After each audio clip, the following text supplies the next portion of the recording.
좀 비어 있습니다. 그리고 잘 은혜 가운데 마치고 돌아올 수 있도록 기도해 주시면 감사하겠습니다. 찬양대 찬송해 주시겠습니다.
옆에 계신 분들과도 인사 나누시겠습니다.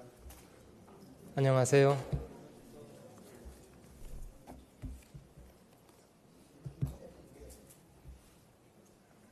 제가 지난 주간에는 주일까지 워싱턴 교회 집회를 인도했습니다.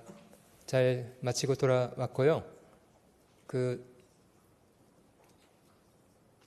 지금 켄터키 수양관에서는 교사 수련회가 진행되고 있습니다. 교사를 포함해서 저희 교회에서 한 30분이 수양관에 가 계신 중이고요. 내일부터는 또 중고등부 여름 캠프가 계속 진행될 계획입니다. 아마 교사들은 오늘 일정을 마치고 돌아올 계획이고요. 중고등학생들은 남은 일정까지도 목요일까지 수양관에서 보낼 계획입니다.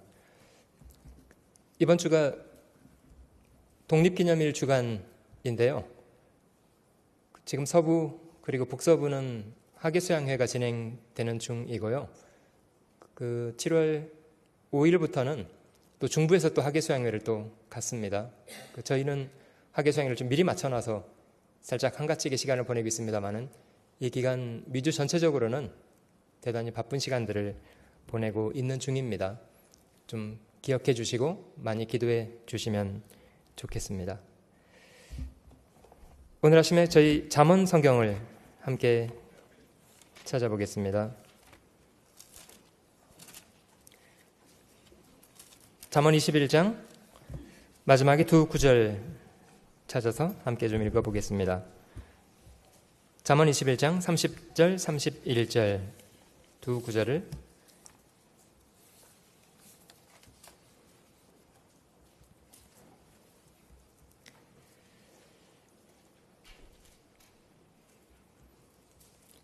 잠언 21장 30절과 31절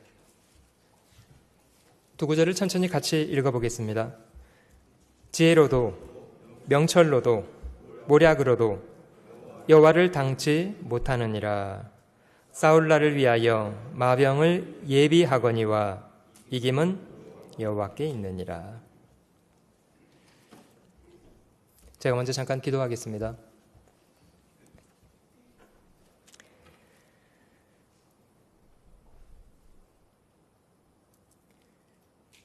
찬양과 경배를 받으시기 합당하신 주님, 저희가 살아가는 이 땅과 모든 만물을 다 창조하시고 저희의 모든 필요를 매 순간 선하신 손길로 공급하시는 것으로 주님의 귀한 은혜 안에 저희를 살게 하시니 감사드립니다. 하나님께서 베풀고 계시는 모든 것을 가지고 살아가고 있으면서도 마음으로는 저희의 타락된 본성을 쫓아 범죄하기를 쉬지 않고 살아왔던 악한 저희들을, 아무런 자격 없는 저희를 주께서 먼저 사랑하시고 약속하신 복음 안에서 주 그리스도께서 저희의 모든 죄악을 그 몸에 대신 담당하시고 주님이 저희 죄를 인하여 거룩하신 몸에 채찍을 맞으시고 십자가의 그 험악한 고통을 다 몸소 당하시고 흘려주신 귀한 핏값으로 저희의 모든 죄와 모든 허물을 영원히 용서해 주신 그 은혜, 진심으로 감사와 찬양을 우리 주님께만 돌립니다.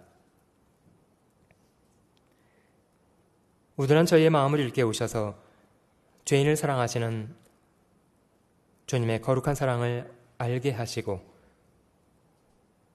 우리 마음속에 진정한 변화를 주셔서 하나님을 사랑하며 살게 하시고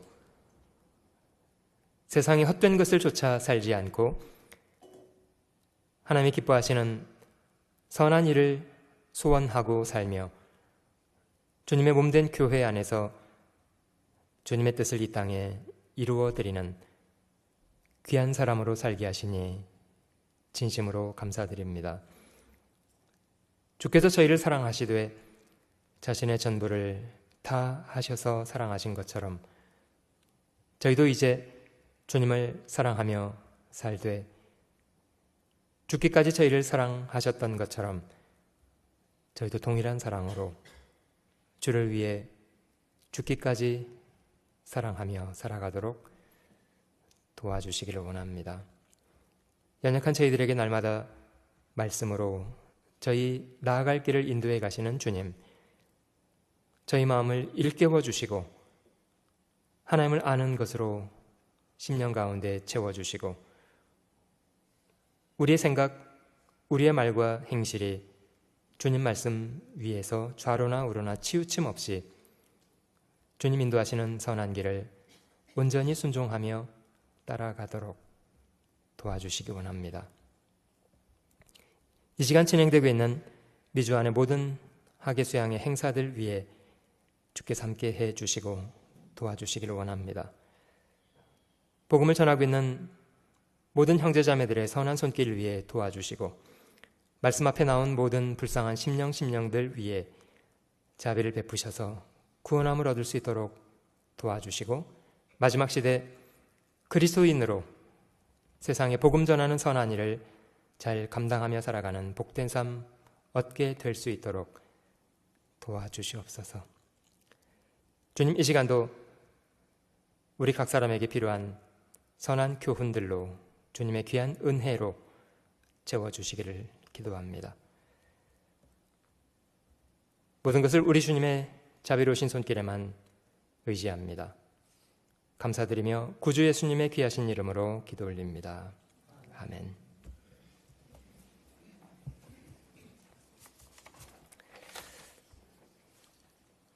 오늘 저희 설교 제목을 승리하는 삶의 비결이라는 제목으로 삼아 보았습니다.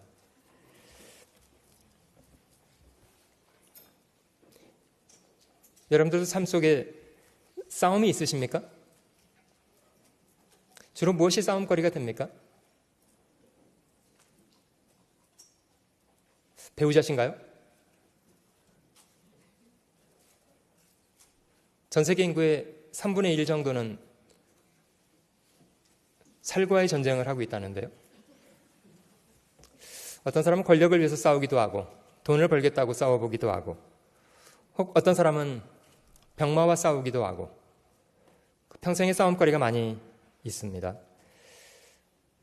어떤 싸움이든지 승리하는 사람이 있고 또 한쪽에는 패배하는 사람이 있습니다.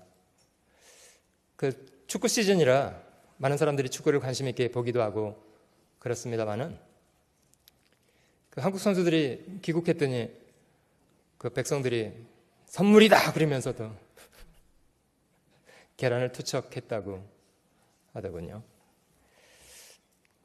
여러분들은 어느 쪽에 섰으면 좋겠습니까? 승리하는 사람 되시기를 원하십니까? 아니면 패배하는 사람이 되어도 괜찮습니까?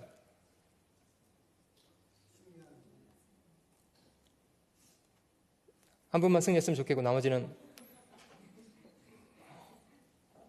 승리하든 말든 그게 나와 먼 글쎄요.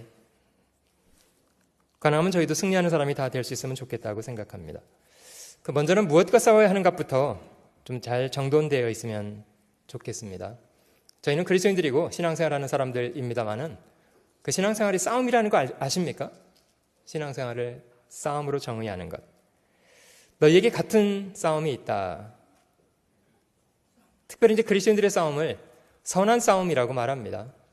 내가 믿음을 지켰고 선한 싸움을 싸우고 달려갈 길을 마치고 그리스도 안에 싸워야 될 싸움 분명히 있고요. 믿음의 선한 싸움을 싸우라. 영생을 취하라. 참 아이러니한 이야기라고 생각이 듭니다만은 중세 시대에 가톨릭이 지배하던 그런 시대에 교황이 십자군을 소집해서 성지를 탈환하라고 십자군을 보냈습니다. 십자군의 문양이요. 겉으로 보기에는 멋있습니다. 십자가가 그려져 있는 그런 군복을 입고 그들은 성지 예루살렘을 탈환하겠다고 예루살렘으로 행진을 했고 이슬람과 싸워서 성지를 탈환했습니다. 그런데 십자군들이요. 자신의 사악함과 싸우는 것에는 철저하게 패배를 했습니다. 외형적으로는 주님의 십자가를 상징하는 그런 문양의 옷을 입고 성지 예루살렘을 탈환하겠다는 사람들이었습니다마는 그들의 실제 행동은 대단히 사악했답니다. 결과적으로는 이슬람과 유대교는 예수와 원수가 되고 말았습니다.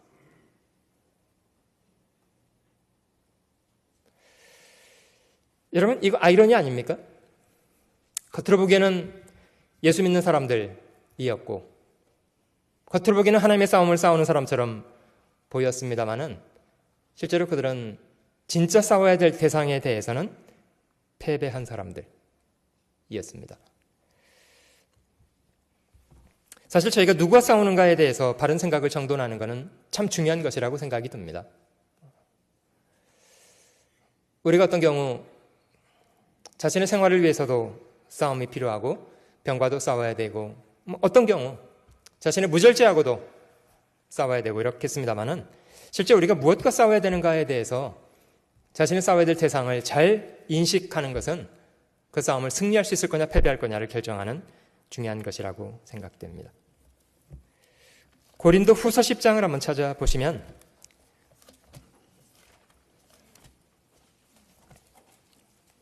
고린도 후서 10장입니다.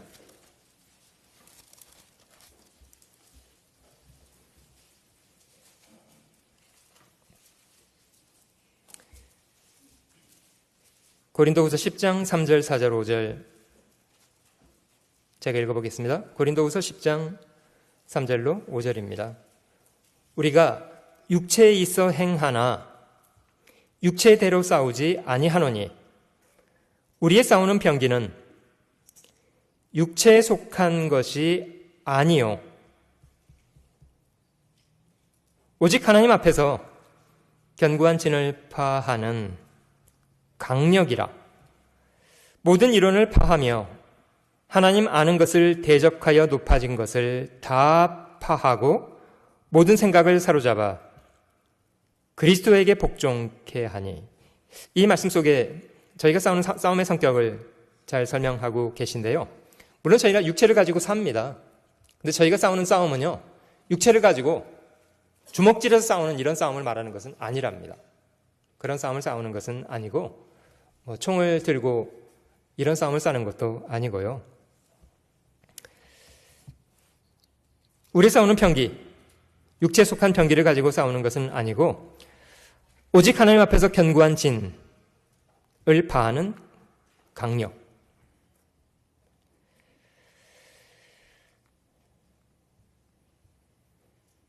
사실 우리가 싸워야 될 대상을 무엇으로 인식하는가에 대한 것은 참 중요한 배움 같아요. 여러분, 성경에 말하는 그리스도인들의 주된 적, 다른 것이 아니고요. 주 그리스도의 적이 우리에게도 적입니다. 결코 만만하진 않고요. 근신하라 깨어라. 너희 대적 마귀가 우는 사자같이 두루다니며 삼킬 자를 찾고 있다. 그 그리스도인들의 대적은 사실 주님의 대적인 마귀가 우리에게도 대적입니다.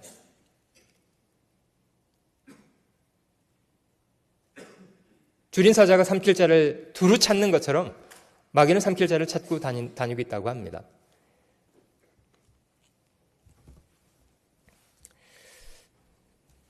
저희가 주님의 공급하시는 주님의 병기로 무장해야 될 이유가 있다면 우리의 시름이 결코 가벼운 것이 아니기 때문이다. 이렇게 생각됩니다. 5절 말씀이 저희에게 좀 부담스럽긴 한데요. 모든 진을 파하는 강력이라는 것은 이런 것이랍니다. 10장 5절 모든 이론을 파하며 하나님 아는 것을 대적하여 높아진 것을 다 파하고 모든 생각을 사로잡아 그리스도에게 복종케 하니. 모든 이론도 파하고 헛된 인간의 이론 이것도 깨뜨리고 하나님을 아는 것을 대적하여 높아진 것을 다 파하고 모든 생각을 사로잡아 그리스도에게 복종케 하는 것. 이것이 이제 저희가 싸워야 될 싸움의 성격이라고 생각이 됩니다. 에베소서 6장에도 한번 찾아보실게요.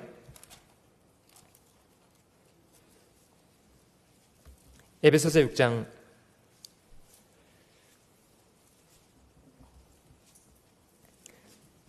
10절 말씀도 보시겠습니다. 에베소서 6장 10절.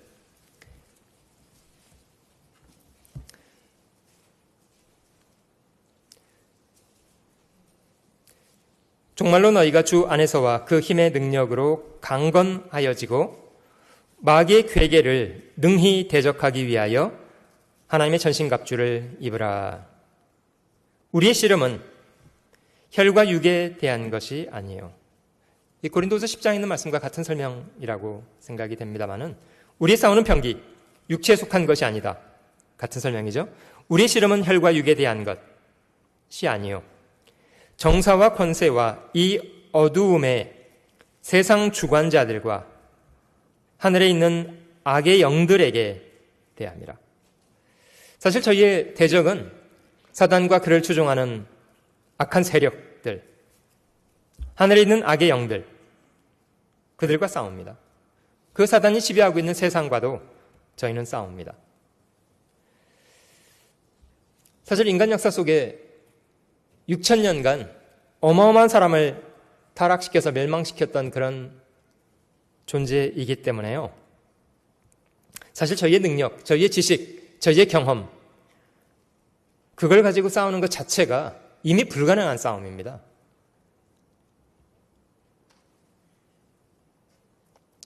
그런 이유 때문에, 그런 마귀를 상대할 싸움이기 때문에 이 성경은 하나님의 전신갑주로 잘 무장하고 있어야 한다, 이렇게 권면하십니다.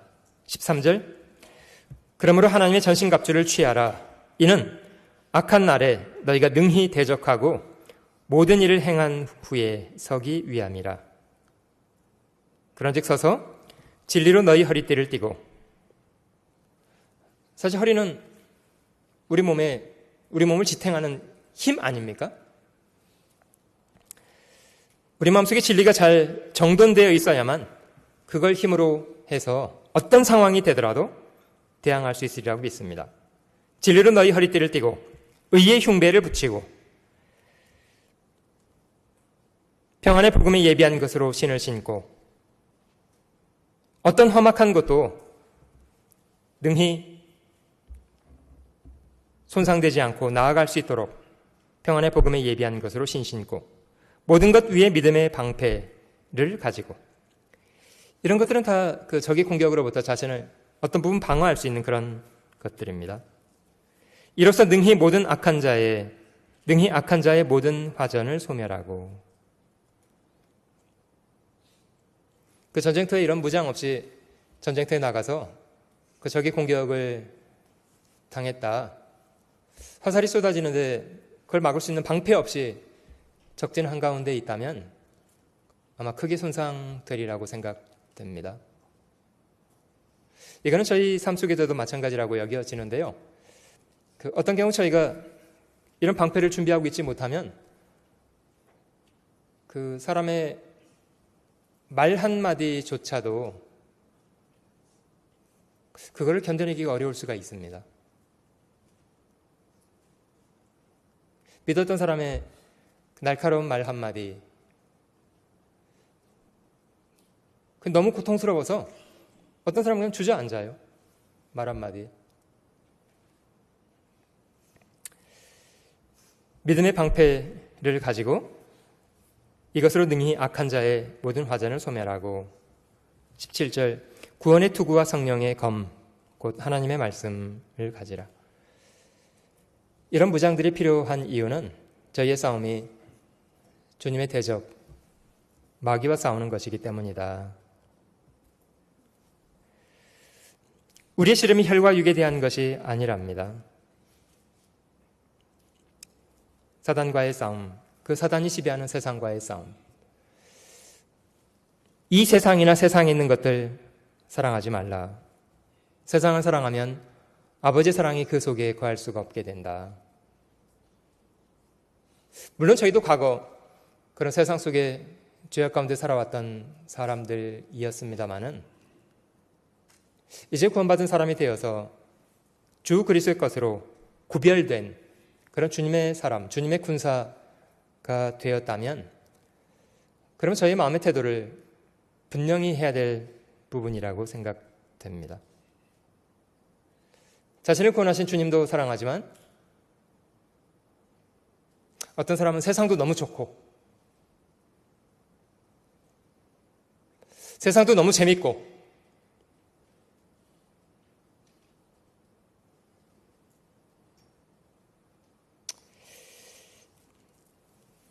이거는 그리스도인들에게 별로 적절하지 않다, 이렇게 생각됩니다.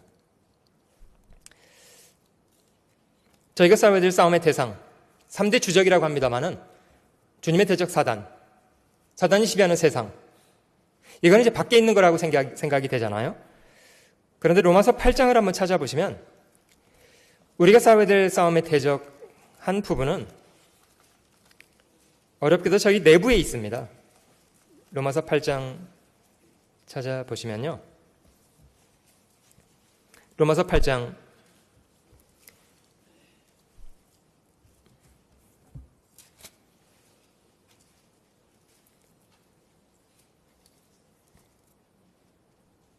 5절 말씀부터 제가 읽어보겠습니다. 로마서 8장 5절. 육신을 좇는 자는 육신의 일을, 영을 좇는 자는 영의 일을 생각하나니. 사실 생각이 저희 인생을 만들어가는 건 부인할 수 없는 사실 같아요. 주로 무슨 생각을 하고 있는가가 결국 그 사람의 인생을 만들어가고 있기 때문입니다. 6절, 육신의 생각은 사망이요 영의 생각은 생명과 평안이니라. 7절과 8절 2절은 같이 읽어볼게요. 육신의 생각은 하나님과 원수가 되나니 이는 하나님의 법에 굴복치 아니할 뿐 아니라 할 수도 없음이라. 육신에 있는 자들은 하나님을 기쁘시게 할 수 없느니라. 그래서 이 성경은 이제 그리스도인들에게 너희가 주님 앞에 무거운 빚을 지고 있는 사람인데 육신의 욕구, 육신의 정욕, 그것을 쫓아 살아가는 것이 부적절하다, 이렇게 권면하고 계시는 겁니다. 12절, 그러므로 형제들아 우리가 빚진 자로 돼 육신에게 져서 육신대로 살 것이 아니라. 사실 이 육신과도 싸움이 있습니다. 육신이 끊임없이 무슨 빚을 준 체주인 것처럼요, 아무튼 요구가 많습니다. 먹여달라, 재워달라, 재밌게 해달라, 즐겁게 해달라, 아무튼 요구가 많습니다.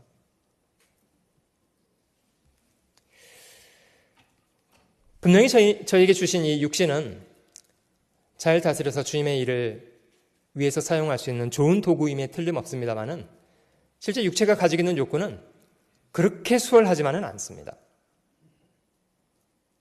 아무튼 요구가 많습니다. 그리고 저희가 살아가는 시대에 그 세상을 살아가는 사람들의 대부분의 삶의 방식은 그 육신을 즐겁게 하는 것에 아주 익숙합니다.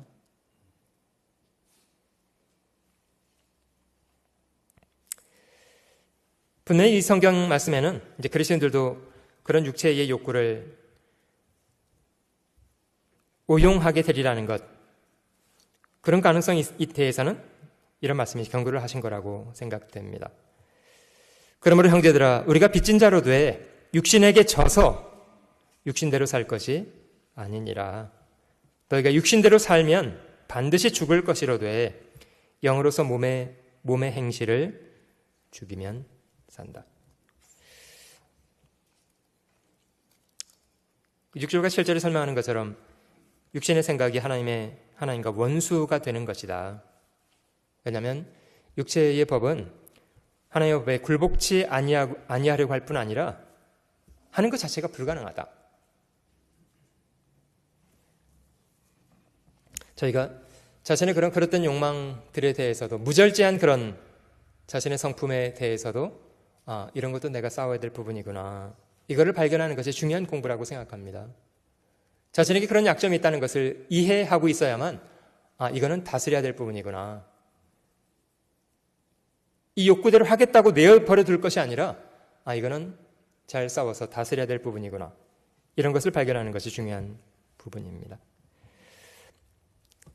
세월이 지나가면 저에게 주어졌던 기회도 다 지나가고 저희가 주님 앞에 서게 되는 그날이 훌쩍 오게 되겠습니다마는, 사실 저희가 승리한 인생을 살았는가 패배한 인생을 살았는가는 지금 당장 정해지는 것은 아니라고 생각합니다.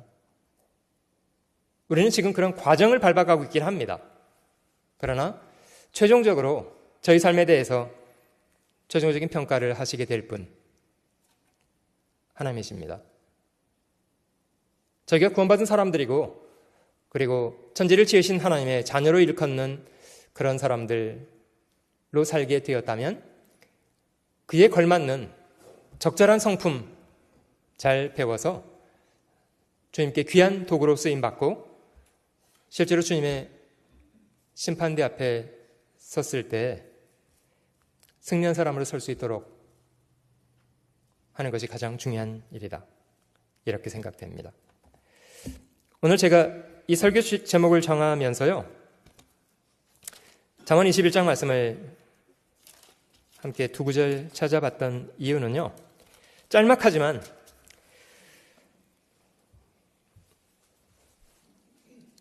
잘 익혀두면 우리가 어떤 상황에 처해지게 되든지 승리할 수 있는 그런 원칙들을 잘 발견할 수 있는 그런 말씀이어서 이 성경을 함께 찾아보았습니다. 잠언 21장 20절 제가 다시 읽어보겠습니다. 지혜로도 명철로도 모략으로도 여호와를 당치 못하느니라. 저희가 싸움에 승리할 수 있는 비결 먼저 한 가지가 있다면 그건 하나님에 대한 바른 믿음, 바른 신뢰 이런 것이라고 생각합니다. 하나님이 누구신가에 대한 바른 인식을 가지고 살아가는 것이 중요한 원칙이 됩니다. 왜냐하면 다른 아무 것을 동원하더라도 하나님을 당할 수 있지 않기 때문입니다. 이 말씀대로 지혜로도 명철로도 모략으로도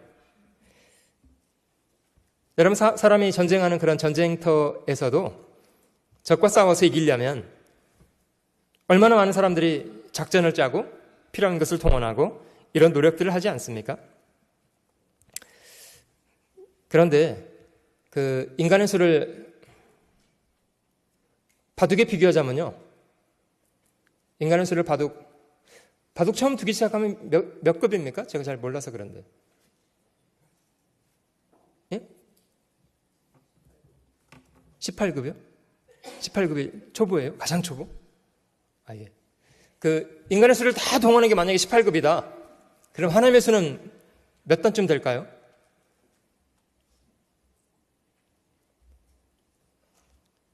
조단입니다. 조단.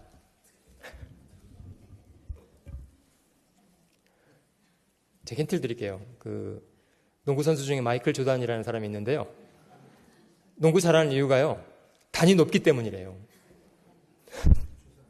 만단도 아니고 억단도 아니고 조단이기 때문에요. 그냥 잘한대요.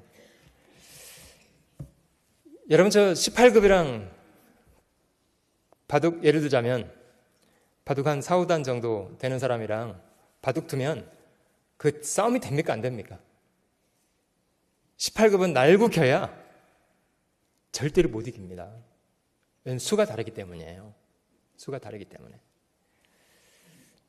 지혜로도 명철로도 모략으로도 여호와를 당치 못한다. 자, 가장 현명한 방식은요. 그런 하나님의 손길에 의뢰하는 겁니다. 그런 하나님께 전적으로 의뢰하는 것을 배우게 될수록 승리하는 것에 가까워지게 됩니다. 그걸 믿음이라고 합니다. 하나님이 저희에게도 어떤 부분적인 그런 능력을 부여해 주셨습니다마는 저희는 저희의 능력과 저희의 도모를 동원해서 승리할 거라고 기대해야 한다는 것은 현명한 생각이 못 됩니다. 하나님이 그 정도의 능력을 저에게 부여해 주시지 않으셨기 때문입니다. 저희 능력을 가지고 이길 수 있다. 그렇게 생각하지 말아야 합니다. 저에게 필요한 것은 능력의 원천이 누구신가를 발견하고 그런 능력의 원천 되시는 분께 전적으로 기대는 것을 배우는 것. 그것이 저희가 해야 될 부분입니다.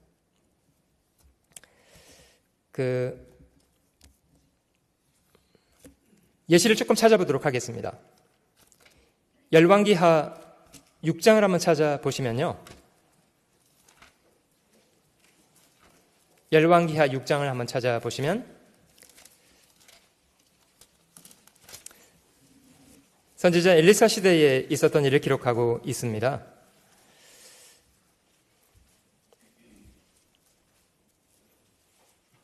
아람 왕이 선지자 엘리사를 붙잡고 싶어서 엘리사가 있는 도단이라는 성에 이제 많은 군사들을 보내서 선지자를 잡고자 했다고 합니다. 6장 14절 말씀을 찾아볼게요. 열왕기하 6장 14절입니다.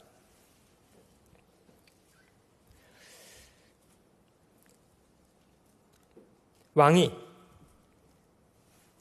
여기서 말하는 왕은 아람 왕입니다. 왕이 이에 말과 병거와 많은 군사를 보내매 저희가 밤에 가서 그 성을 에워쌌더라. 하나님의 사람의 수종드는 자가 일찍이 일어나서 나가보니 군사와 말과 병거가 성을 에워쌌는지라. 그 사원이 엘리사에게 구하되 내 주여, 우리가 어찌하리이까?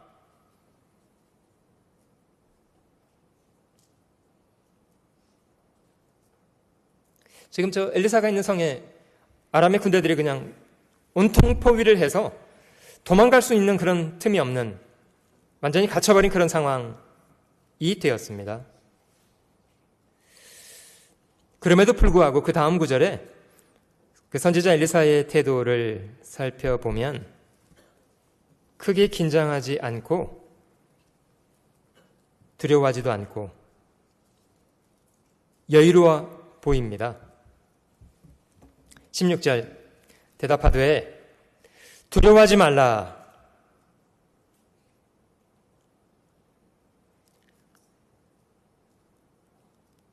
아마 이 수종 드는 사람은 그랬겠죠. 선지자님 보시면 몰라요 지금. 분명히 두려운 상황입니다마는 선지자는 이렇게 말합니다. 두려워하지 말라. 우리와 함께한 자가 저와 함께한 자보다 많으니라 하고 기도하여 가로되 여호와여 원컨대 저의 눈을 열어서 보게 하옵소서 하니 여호와께서 그 사환의 눈을 여심해 저가 보니 불말과 불병거가 산에 가득하여 엘리사를 둘렀더라. 여러분, 저에게도 동일한 인식이 필요하다고 여겨지는 것은 저희는 눈에 보이는 것에 너무 영향을 많이 받고 살고 있기 때문이라고 여겨집니다. 눈에 보이는 위태스러운 상황, 어려운 상황, 그것에 짓눌려지면 정작 더 중요한 우리를 도우실 하나님에 대해서는 보지 못하게 되는 것 같아요. 사실 어떤 상황 속에서도 하나님이 계시다는 것을 인정하고 그가 우리에게 어떠신 분인가에 대해서 하나님에 대한 바른 믿음, 그것을 기억할 수 있는 사람은 선지자 엘리사가 보여주는 것처럼 크게 두려워하지 않고 편안하게 그런 상황들을 대처할 수 있으리라고 믿습니다.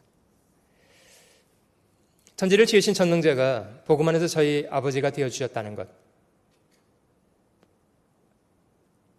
그게 뭘 의미하는 말입니까? 천지를 창조하신 전능자가 계신데 그분이 복음 안에서 저희의 아버지가 되어주셨다. 나는 그의 아들이 되었다. 여러분, 그거 하나만 자세히 기억해 보는 것만으로도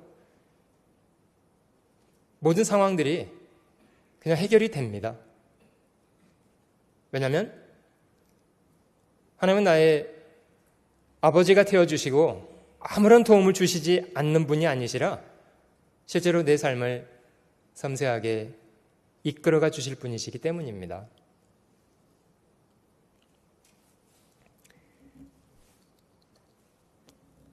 엘리사가 말한 것처럼 두려워하지 말라. 우리와 함께한 자가 저와 함께한 자보다 많으니라. 사실이었어요. 여러분, 실제로 이 성경에 있는 말씀 가운데 하나님께서 이끌어 가셨던 그런 방법들을 쭉 찾아가 보면요, 하나님은 하나님을 바르게 인식할 수 있도록 교육해 가셨습니다. 어떤 상황 속에서도 하나님이 그들과 함께 하고 계시다는 사실을 잊어먹지 않도록 하나님은 하고 계셨습니다. 좀 몇 가지 예시를 저희가 좀 찾아보도록 하겠습니다. 신명기 8장 찾아보시면요, 신명기 8장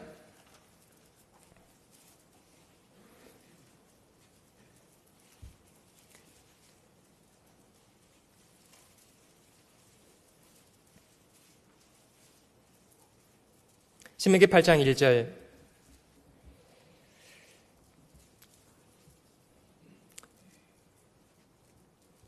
애굽을 탈출했던 이스라엘 사람들 40년간 광야를 통행하던 그런 과정을 통해서 하나님이 그들에게 무엇을 훈련시키셨는가를 좀 찾아보도록 하겠습니다. 신명기 8장 1절, 내가 오늘날 명하는 모든 명령을 너희는 지켜 행하라.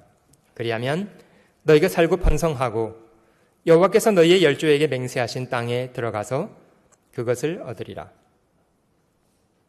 네 하나님 여호와께서 이 40년 동안에 너로 광야의 길을 걷게 하신 것을 기억하라. 이는 너를 낮추시며 너를 시험하사 네 마음이 어떠한지 그 명령을 지키는지 아니 지키는지 알려 하심이라. 너를 낮추시며 너로 줄이게 하시며 또 너도 알지 못하며 네 열조도 알지 못하던 만나를 네게 먹이신 것은 사람의 떡으로만 사는 것이 아니요 여호와의 입에서 나오는 모든 말씀으로 사는 줄을 너로 알게 하려 하심이니라. 그들이 40년 동안 광야에서 매일 아침 만나를 거두어 먹으면서 40년을 걸쳐서 배운 교훈이 있다면 자신의 꾀와 자신의 생각을 가지고 사는 것이 아니라는 것을 배우도록 하신 겁니다.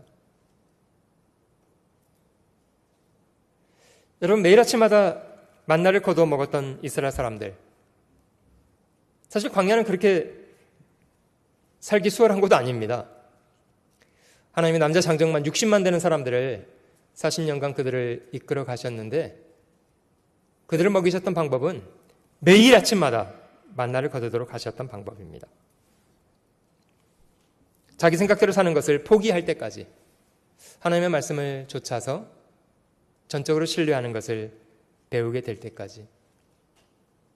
여러분, 이런 훈련 뒤에 하나님이 이스라엘 사람들을 광야 생활을 마치고 가나안 땅에 들어가게 하실 때 그 가나안 땅의 첫 성 여리고성을 공략할 때는 참 이상하게 말씀하신 거 기억나잖아요.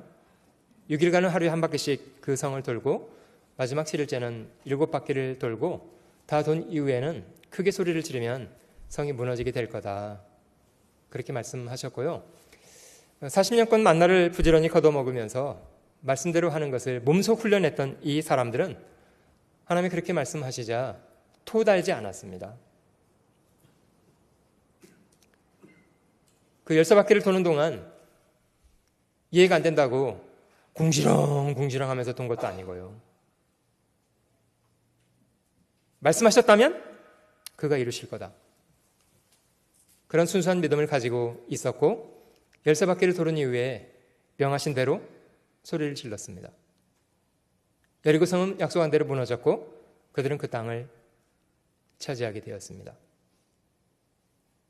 여러분, 승리할 수 있는 비결은요, 그렇게 복잡하지는 않은 것 같아요. 하나님께서 무엇을 원하시는가에 대한 것을 질문해보고 말씀으로 확인하고 순종하는 것. 그렇게 복잡하지 않습니다. 근데 이것은 이제 저희 생각을 더하기 시작하면요, 굉장히 복잡해집니다. 만약에 여리고성을 돌다가 어떤 사람의 마음속에 의문이 좀 생겼습니다. 우리 지금 몇 바퀴째지? 네 바퀴래. 4바퀴야? 야, 그러면 저 13바퀴 중에 4바퀴 돌았으면 한 20%는 무너져야 되는 거 아니야? 이렇게 이제 자기 생각을 말하기 시작하잖아요? 그러면 한 사람이 또 동조를 합니다. 아이고, 그런 것 같아. 이러면요, 하나님께서 말씀하신 13바퀴를 다 돌기 이전에 중단됩니다.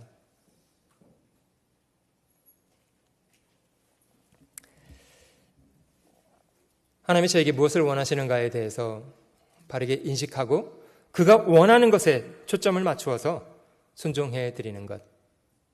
그러면 승리할 수 있습니다. 다윗의 이야기도 한 군데 찾아보도록 하겠습니다. 사무엘상 17장, 그 골리앗과 싸웠던 장면인데요. 다윗의 승리의 비결에 대해서도 확인해 보도록 하겠습니다.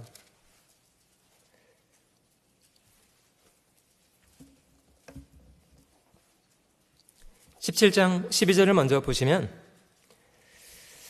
그 당시 사울 왕은 블레셋과 전쟁을 하는 중이었다고 하고요. 다윗은 이새라는 사람에게 8명의 아들 중에 8째였다고 합니다. 17장 13절, 그 장성한 세 아들은 8아들 중에 위로부터 세 아들, 장성한 세 아들은 사울을 따라 싸움에 나갔으니 싸움에 나간 세 아들의 이름은 장자 엘리압이요 그 다음은 아비나답이요 제3은 삼마며 다윗은 말제라 8번째라는 거죠. 그 위에 세 사람의 형이 있고요, 전쟁터에 나간 세 형이 있고, 그리고 그 사이에 형 4사람이 더 있고요. 다윗은 말제 아들이었다고 합니다. 이런 대목이 다윗이 어느 정도 젊은 어린 소년이었는가, 이거를 조금 이해할 수 있도록 합니다. 다윗이 처음에 그 블레셋 진영 싸움터에 나갔던 동기는요, 사실 골리앗을 대항해서 싸우기 위해서 나갔던 것은 아니었습니다. 그렇죠? 사실 아버지 이새가 막내 아들한테 그 형들이 잘 있는가를 가서 보고 잘 있다는 정표를 좀 가지고 와라, 이런 심부름을 하기 위해서 다윗은 싸움터에 나갔던 겁니다. 그런데 다윗이 싸움터에 나가서 참 어이없는 상황을 보게 됐습니다. 블레셋 군인 골리앗이 전쟁터에 나왔고 이스라엘 사람들은 그를 두려워해서 벌벌 떨고 있는 그런 상황을 보게 되었고요. 다윗이 그런 상황 앞에 이렇게 말을 합니다. 26절 보시면 다윗이 곁에 있는 사람들에게 말하여 가로되 이 블레셋 사람을 죽여 이스라엘의 치욕을 제하는 사람에게 어떠한 대우를 하겠느냐. 이 할례 없는 블레셋 사람이 누구관데 사시는 하나님의 군대를 모욕하겠느냐.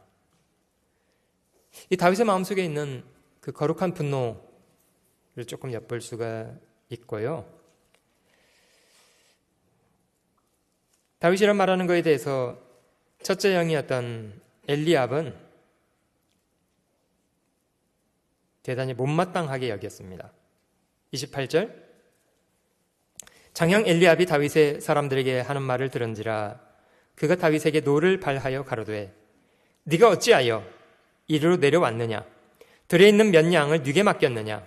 나는 네 교만과 네 마음의 완악함을 아노니 네가 전쟁을 구경하러 왔도다. 이 장형의 눈에 보기에 이 막내 동생 다윗은 아주 교만한 사람,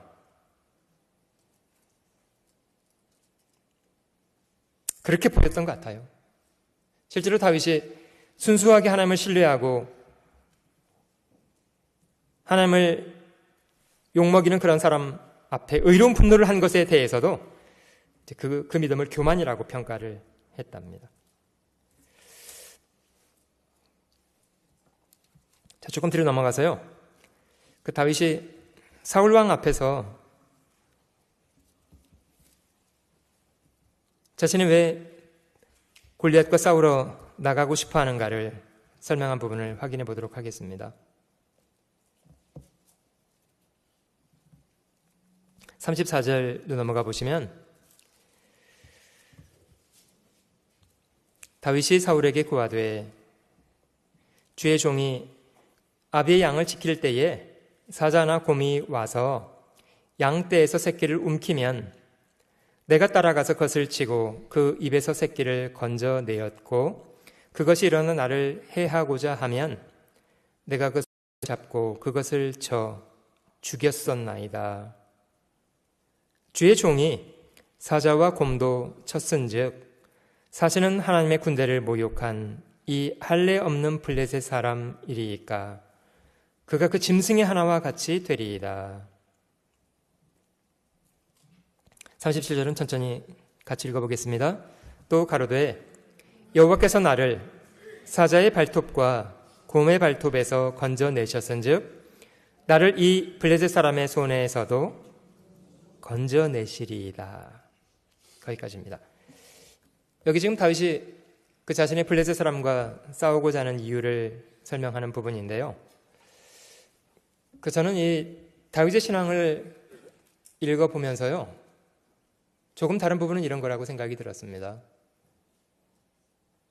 우리 중에 어떤 사람들은 성경을 익히되 그냥 머리로만 익히고 실제 삶 속의 실천을 통해서 그 말씀이 얼마나 정직한가에 대해서는 잘 이해하지 못하는 그런 경우가 있습니다. 실제로 다분히 이론적인 그런 믿음이에요. 근데 다윗이 인식하던 하나님은 그런 믿음과는 조금 다른 것 같아요.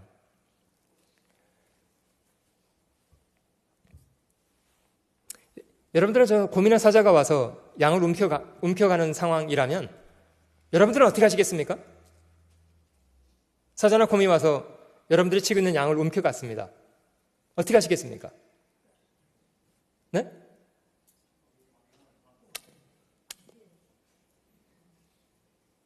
그래도 목숨을 잃는 것보단 낫겠다. 양을 물어가게 망정이지 뭐 나를 물어가지 않았으니까 다행이다. 물론 대부분 그렇게 생각하시죠. 우리가 뭐 어떤 사람들에 대해서 사꾼 목자라는 약간 비하하는 말을 씁니다마는 사실 돈 주고 산 목자들은요, 그 양들을 위해서 목숨 버리고 싶은 생각 없는 사람들이죠. 선한 목자라야 양들을 위해서 자기 목숨을 기꺼이 버릴 정도로 헌신적으로 양들을 돌보게 될 텐데요. 다윗은 그런 사람이었던 것 같습니다. 실제 자신에게 주어진 작은 일에 대단히 충성스러웠던 그런 사람이었고, 하나님을 신뢰하는 신앙을 단지 이론과 지식으로만 배우지 않고 실제 양을 움킨 사자나 곰을 쫓아가서 목숨을 걸고 싸우는 그런 사람이었습니다. 그리고 그 속에 하나님이 자신을 얼마나 섬세하게 보호하고 계신지에 대해서 경험을 통해서 하나님을 알게 된 그런 믿음을 소유했던 사람이었습니다. 37절 다시 한번 읽어보면요, 또 가로되 여호와께서 나를 사자의 발톱과 곰의 발톱에서 건져내셨은즉, 여러분 다윗이 이렇게 말하지 않았다는 건 주의해야 합니다.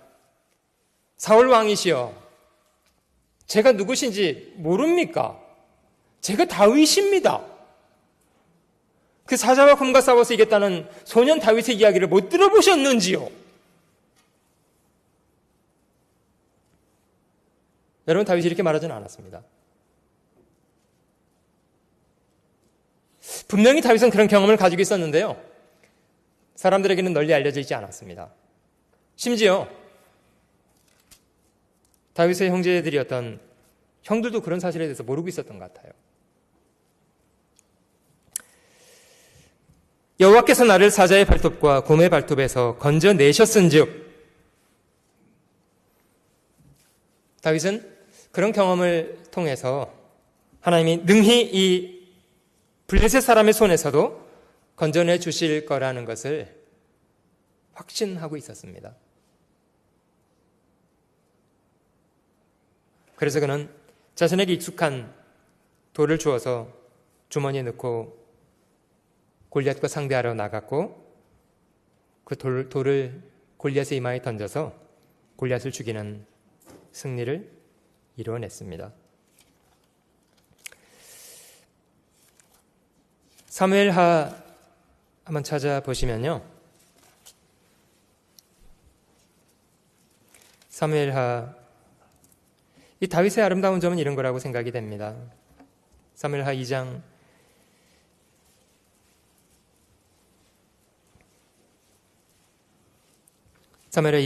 1절, 그 후에 다윗이 여호와께 물어 가로되, 이 다윗은 참 하나님 앞에 이런 태도를 가지고 있습니다. 다윗은 어떤 일을 하든지 하나님 앞에 늘 묻는 사람, 그리고 하나님께서 말씀하시면 그 말씀하신 대로 순종해 가는 그런 사람이었습니다.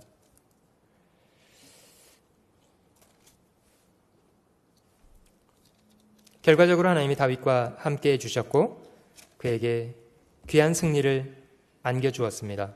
5장으로도 넘어가 보시면요. 사무엘하 5장 10절 말씀도 보시면 사무엘하 5장 10절 만군의 하나님 여호와께서 함께 계시니 다윗이 점점 강성하여 가니라. 늘 다윗은 하나님을 가까이 하고 그에게 물었고 하나님은 그런 다윗을 늘 도와주었습니다. 18절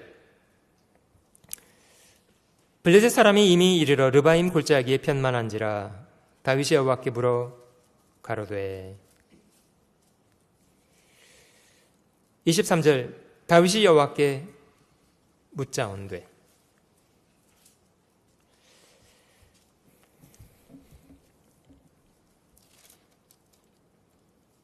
이런 다윗의 태도가 그가 하나님을 전적으로 신뢰하는 그런 태도로 인해서 하나님은 다윗을 통해서 많은 일을 하셨고 그는 승리의 사람이 될 수 있었습니다.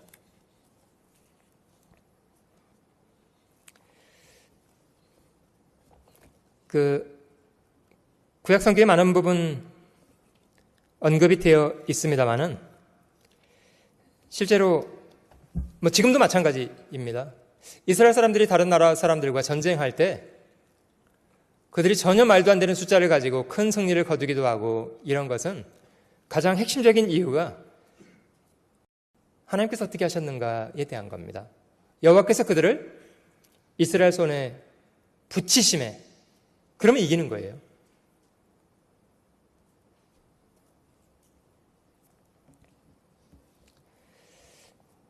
가장 중요한 원리를 잊어먹지 말아야 되겠다고 생각이 듭니다. 지혜로도 명철로도 모략으로도 여호와를 당치 못하느니라. 전적으로 하나님을 기대고 그를 신뢰하는 믿음을 가지고 살아가는 것, 그것이 이기는 방법입니다. 여러분, 주님이 사단에게 시험을 받으실 때도 그 3번 동일하게 말씀하셨던 건 기억해 볼 수 있습니다만은 그 사단이 육신적인 문제를 가지고도 시험해보고 네가 만약에 성전에서 뛰어내려서 다치지 않는다면 네가 떠받들면 당하게 될 거다. 이제 이런 시험을 했을 때도 오직 하나님을 시험치 말라 하였다. 천하의 모든 영광을 보이고 나에게 절하면 이 모든 걸 너에게 주겠다. 주님이 3번 그 사단의 시험 앞에 동일하게 언급하셨던 부분은 이런 겁니다. 기록되었으되 사람의 떡으로만 살 것이 아니고 하나님의 입에서 나오는 모든 말씀으로 살 것이다 하였다. 기록되었으되 오직 주 너희 하나님을 섬기라 하였다.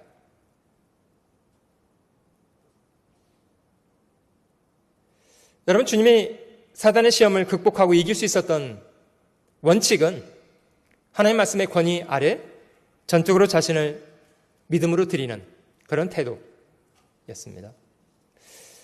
그 말씀을 묵상하면서요, 만약에 주님이 사단의 그런 유혹 앞에 자신의 권위를 가지고 사단의 시험을 물리쳤다면 그거는 주님만 가능하신 일이에요.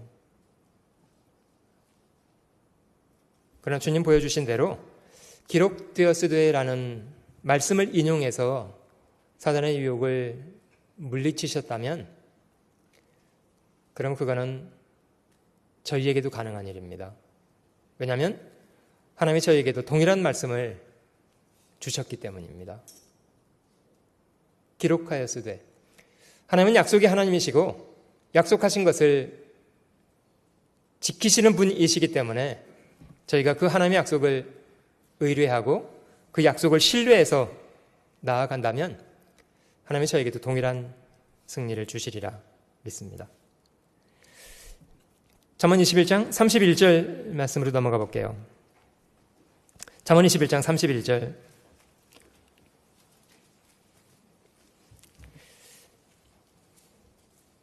하나님에 대한 신뢰를 회복하는 것, 한 가지 원칙이 된다고 생각이 들고요.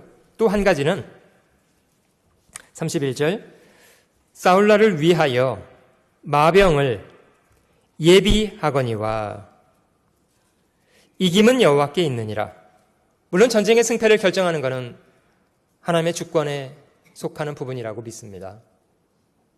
인간 편에서 아무리 마병을 잘 준비하고 전쟁을 위해서 충분한 준비를 했다고 할지라도 무조건 이기는 것만은 아니고요. 하나님이 정하시는 선 안에서. 그러나 인간 편에서 해야 될 분명한 사실이 한 가지가 있다면 마병을 어떻게 하라고요? 예비라는 게 무슨 뜻입니까?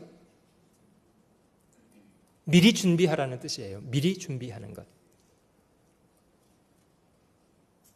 혹시 여러분들 가운데 마병을 준비하는 일조차도 내 몫이 아니다. 그것조차도 하나님이 다 하시는 거다. 이렇게 생각하시는 분. 어떤 왕이 전쟁을 앞두고 있는데요. 전쟁을 위해서 필요한 것을 준비하는 것조차도 하지 않고 그냥 하나님이 다 알아서 하실 거다. 이렇게 말하면서 아무 준비도 하지 않고 있는 것이 믿음이다. 이렇게 생각하시는 분. 그냥 하나님은 뭐든지 다 해주시는 분이기 때문에 그냥 나는 가만히 있어도 그냥 다 알아서 하실 거다. 이렇게 믿으시는 분.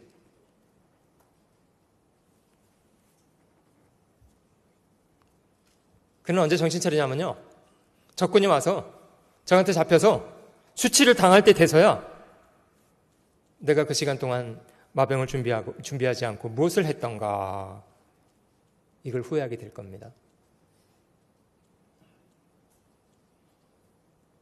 여러분, 저는 이 말씀 속에 사람이 저희가 해야 될 부분에 대해서 발견하고 그 부분조차도 하나님이 주시는 기회와 질서 안에서 성실하게 미리 준비하는 것은 필요하다. 이렇게 생각합니다.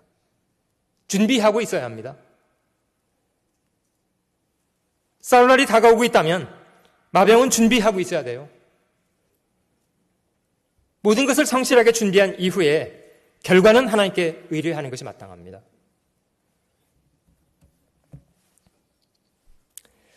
마병을 예비하라는 것, 사실 준비하고 있는 것, 필요한 훈련을 적절히 하고 있는 것, 인간으로서는 중요한 부분이라고 여겨집니다. 잠언 24장도 한번 보시면요. 잠언 24장 10절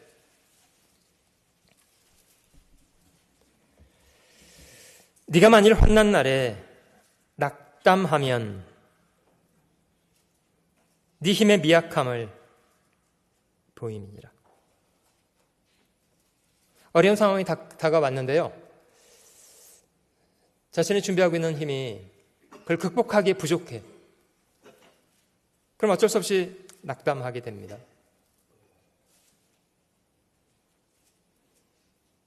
혹시 여러분 이런 경험 해보셨습니까? 자동차를 운전하고 가는데요. 그만 연료가 다 해서요. 차를 세워보신 경험이 있으신 분? 다행히 그런 분은 안 계시는군요. 그 스마트폰이 충전을 못해서요. 전원을 꺼트려서 좀 어려운 일을 당해보신 경험이 있으신 분?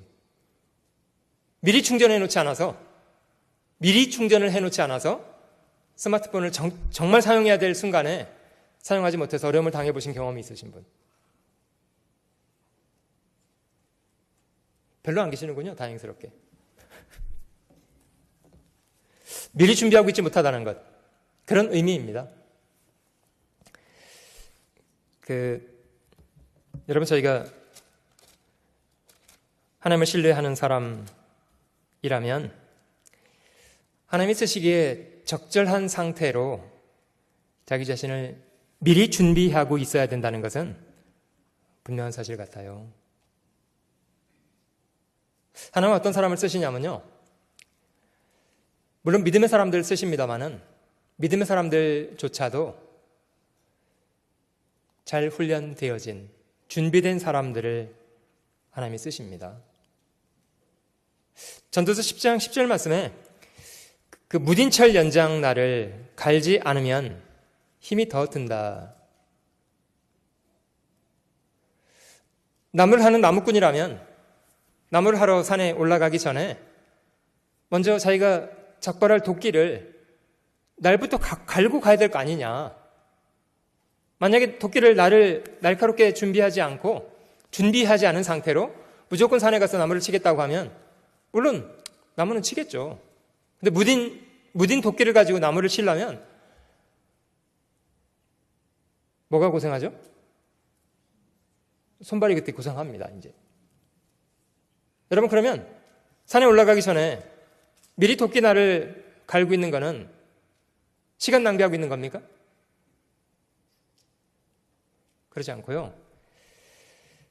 사실 저희 인생 가운데서도 무딘철 연장날을 갈지 않으면 힘이 더 드느니라. 오직 지혜는 성공하기 유익하다. 미리 자신에게 주어진 시간 동안 필요한 것을 차근차근 준비해가는 그런 과정은 그리스도인에게도 참 중요한 부분입니다.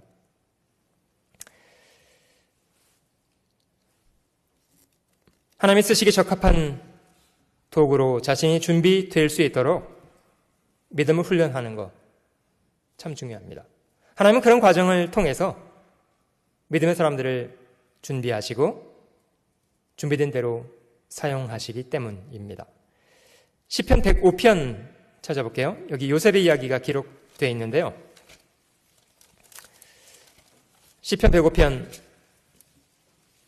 어릴 때 꿈으로 하나님이 그를 어떻게 쓰실 건가를 미리 보여주었던 그런 사람이기도 합니다마는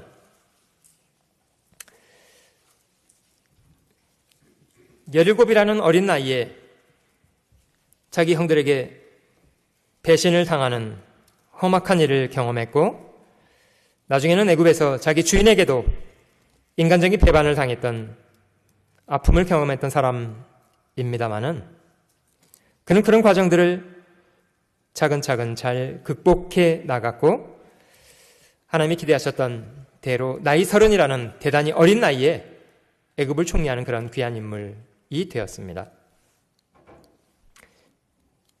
시편 105편 16절 창세기 상황을 기록하고 있는데요. 16절, 그가 또 기근을 불러 그 땅에 임하게 하여 그 의뢰하는 양식을 다 끊으셨도다. 한 사람을 앞서 보내셨으며 요셉이 종으로 팔렸도다. 그 발이 착고에 상하며 그 몸이 쇠사슬에 매였으니, 그 다음 구절이 중요합니다. 같이 읽어볼게요.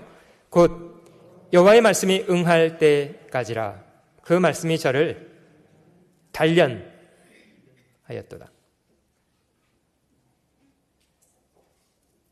여러분, 훈련이라고 하는 것은요, 좋은 환경을 경험하는 것을 말하는 것은 아닙니다. 험악하고 고된 환경 속에 사람은 자신의 필요한 것을 준비해 갈 수 있는 것 같아요.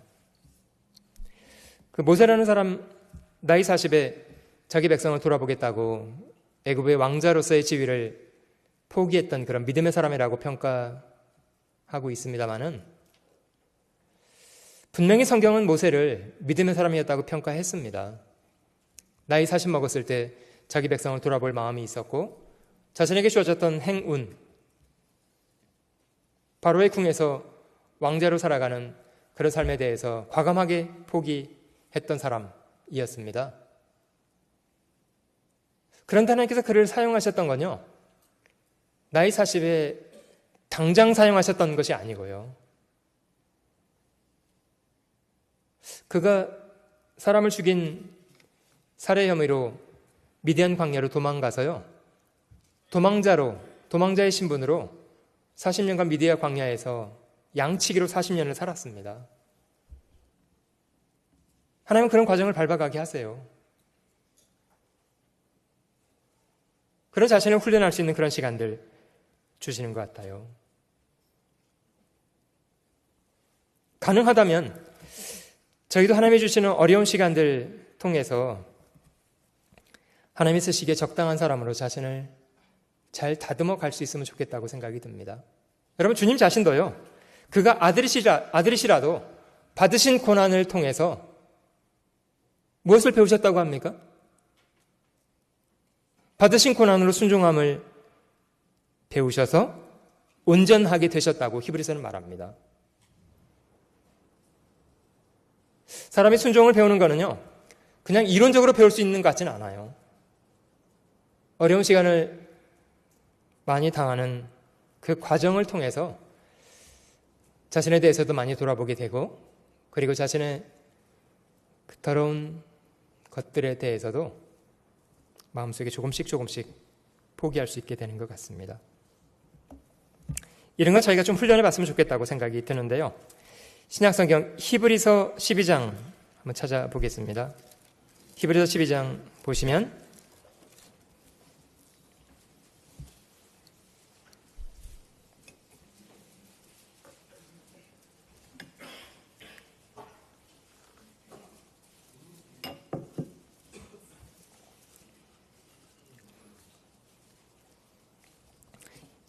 히브리서 12장 1절 말씀 보시면요.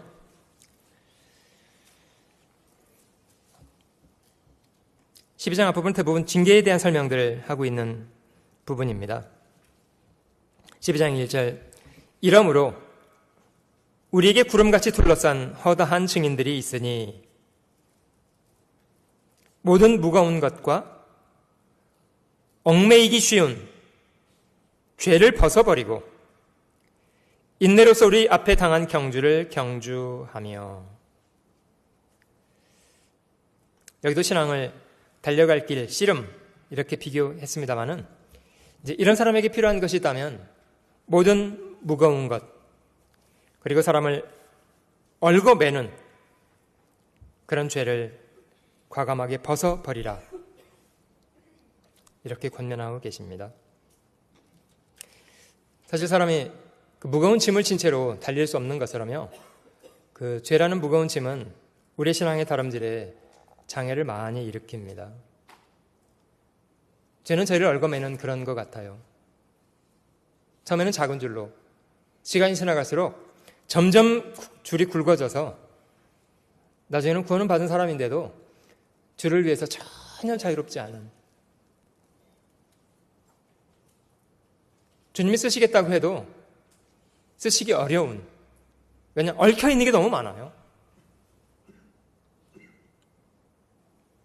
모든 무거운 것, 얽매인 것을 벗어버려야 한다. 고린도전서 9장도 한번 보겠습니다. 고린도전서 9장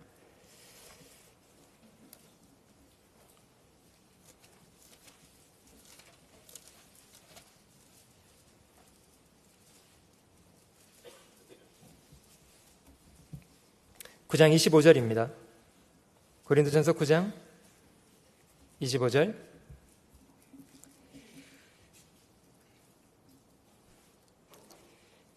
이기기를 다투는 자마다 모든 일에 절제하나니 저희는 썩을 멜류관을 얻고자 하되 우리는 썩지 아니할 것을 얻고자 함이라. 그러므로 내가 다름질하기를 향방 없는 것 같이 아니하고 싸우기를 허공을 치는 것 같이 아니하며.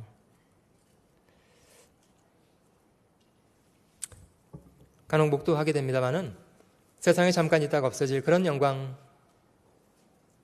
얻기 위해서도 사람들이 어마어마한 절제를 기꺼이 합니다.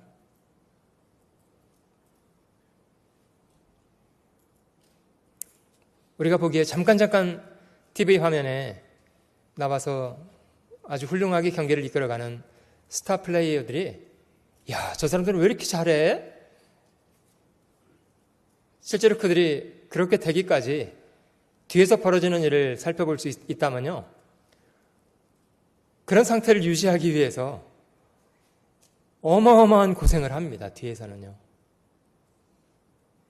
이 성경이 이제 말씀하시기를 그들은 썩을 멜류관을 잠깐 있다가 썩어질 것을 얻기 위해서도 그런 절제를 하더라. 그런데 우리는 썩지 아니할 영원한 영광을 얻고자 하는 사람들이다. 더 절제해야 되는 것이 마땅하지 않겠냐. 더 하나님 앞에 필요한 것을 훈련하는 것이 마땅하지 않겠냐.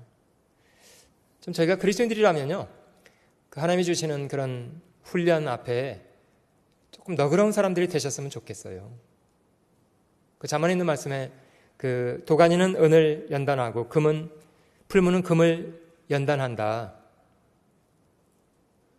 하나님의 사람의 마음을 연단하실 때 어떤 도구로 마음을 연단하시겠습니까?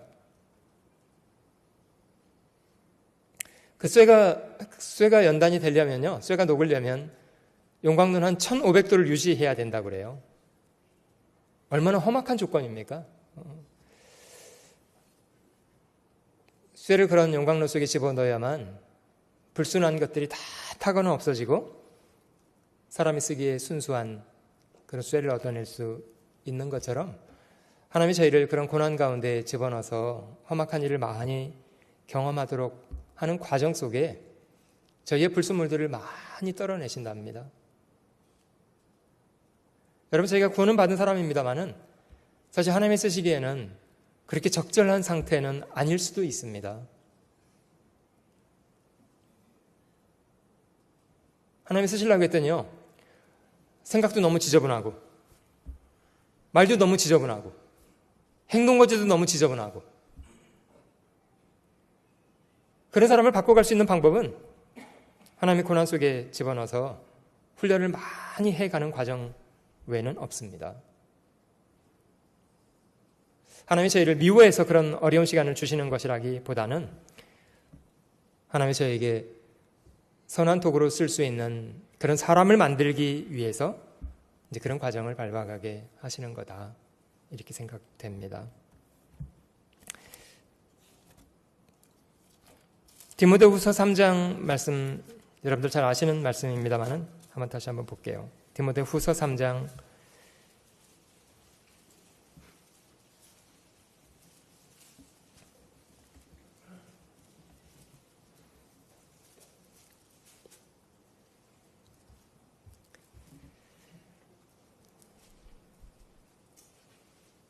15절부터 17절 사이 말씀 가운데는 하나님의 성경을 주신 두 가지 목적을 설명하고 있습니다. 그 중에 한 가지는 성경을 통해서 사람이 구원에 이르는 지혜가 있게 하기 위해서, 구원을 받게 하기 위한 것이 한 가지 목적이라고 하고요. 16절과 17절에는 구원받은 사람은 하나님이 쓰시기에 적합한 사람으로 만들어 가시는 과정 속에 성경이 하는 일을 설명하고 계십니다. 16절, 모든 성경은 하나님의 감동으로 된 것으로 교훈과 책망과 바르게 함과 의로 교육하기에 유익하니 이는 하나님의 사람으로 온전케 하며 모든 선한 일을 행하기에 온전케 하려 함이니라. 여러분, 저희가 구원을 받았어도요, 하나님이 쓰실 정도로 그렇게 온전한 상태가 아니라는 것은 좀 기억하시면 좋겠고요. 하나님이 저희를 그렇게 만들어가는 과정 속에 성경을 가지고 교훈하시고 책망도 하시고 바르게 해 가시고 의로 교육하시고 이런 과정을 거쳐서 하나님이 쓰시기에 적합한 사람으로 저희를 만들어 가신답니다. 그러면 하나님이 저희를 어떤 도구로 쓰시려고 할지라도 그런 쓰임에 합당한 그런 사람으로 자신을 주님 앞에 드려갈 수 있으리라고 생각됩니다. 오늘 저희가 잠언 21장에 있는 말씀을 통해서 승리하는 삶을 사는 두 가지 비결 간단하게 생각을 해 보았습니다마는 하나님을 인식하고 살아가는 것, 하나님을 믿고 의뢰하는 마음을 가지고 살아가는 것, 또 한 가지는 준비하고 훈련된 사람이 되는 것, 자신을 잘 준비하고 하나님 앞에 훈련된 사람으로 준비할 수 있도록 하는 것, 이런 것이라고 생각됩니다. 아무쪼록 저에게 남겨져 있는 생애가 헛된 것에 탕진되지 않고 주님이 명하시는 뜻을 잘 이루어 드리며 살아가고 잠시 잠깐 후에 주님 앞에 서게 되는 날 승리의 영광을 찬송하면서 주님 앞에 설 수 있는 그런 사람으로 살 수 있으면 좋으리라고 생각됩니다. 제가 기도하겠습니다.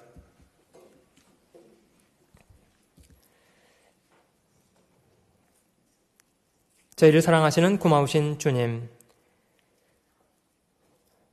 이 세상에 있는 많은 사람들 가운데서 저희를 복음 안에서 구원해 주시고 천지를 지으신 전능자를 아버지로 섬겨 살아가는 귀한 삶 주시니 감사드립니다.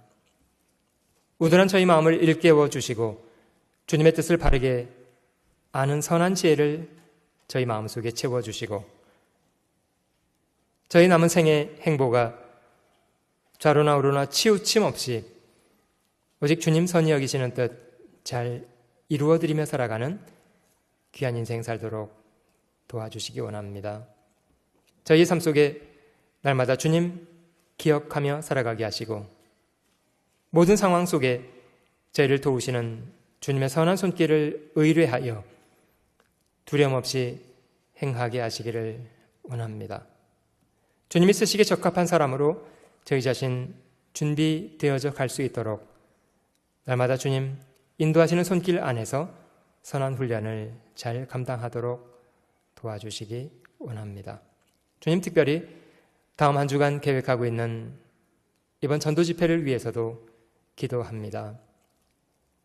저희가 전도하기 원하는 많은 우리의 이웃들, 그들에게 주님이 이루신 이 귀한 소식을 증거해서 많은 사람들이 구원함을 얻어서 새로운 생명 가운데 주님 섬겨 살아가는 삶 얻을 수 있도록 도와주시기를 원합니다. 이 수고 모든 형제자매들 잘 감당할 수 있도록 모든 상황 속에 도와주시고 이끌어 주시기 원합니다. 하루의 시간을 오직 주님의 다스리는 손길에만 의지합니다. 감사드리며 구주 예수님의 거룩하신 이름으로 기도 올립니다. 아멘. 찬송가 397장을 찬송하겠습니다.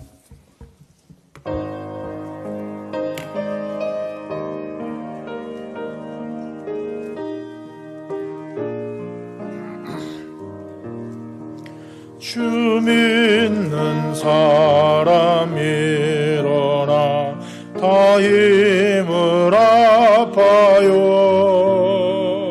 이 세상 모든 마귀를 다쳐서 멸하세. 저 앞에 오는 적군을 다 싸워 이겨라.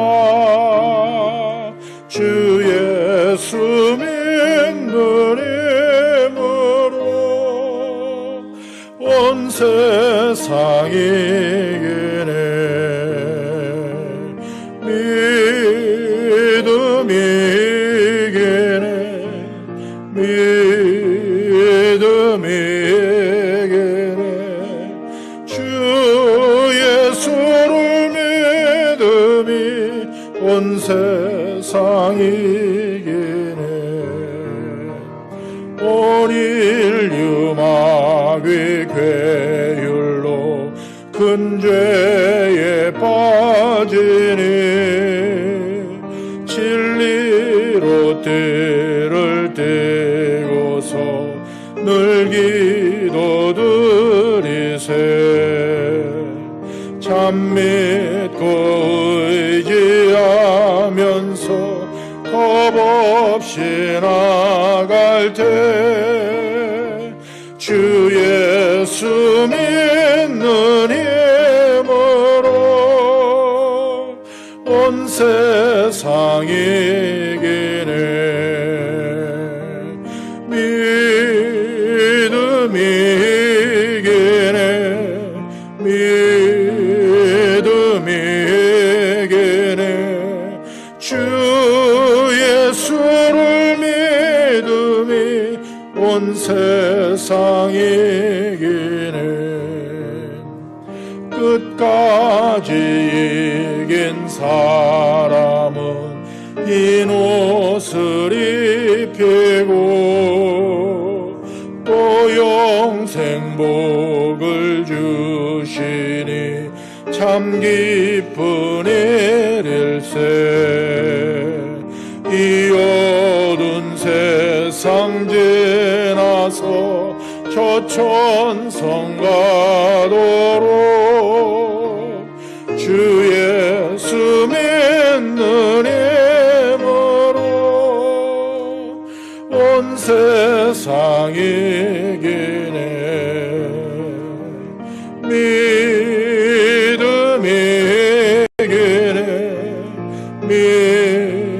믿음이 이기네. 주 예수를 믿음이 온 세상이 이기네.